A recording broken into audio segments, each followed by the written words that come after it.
TV10 महाराष्ट्रमध्ये आपले स्वागत आहे. आपण पाहत आहात TV10 महाराष्ट्र. चला तर पाहू मग आजच्या घडामोडी.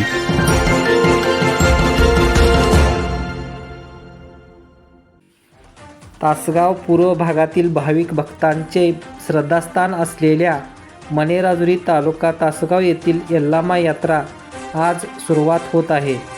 आज दिनांक 1 रोजी देवीचा नैवेद्य व बोनी होणार आहे, तर दिनांक 2 रोजी देवीच्या पालखीची मिरवणूक निघणार असून याचा दिवशी किचाचा कार्यक्रम होणार आहे.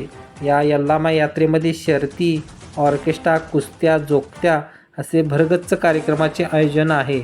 तरी भाविक भक्तांनी व मल्लांनी लाभ घ्यावा असे आवाहन यात्रा कमिटी मणेराजुरी, सरपंच, उपसरपंच व ग्रामपंचायत सदस्य यांनी केले आहे. प्रतिनिधी TV10 महाराष्ट्र सम्राट.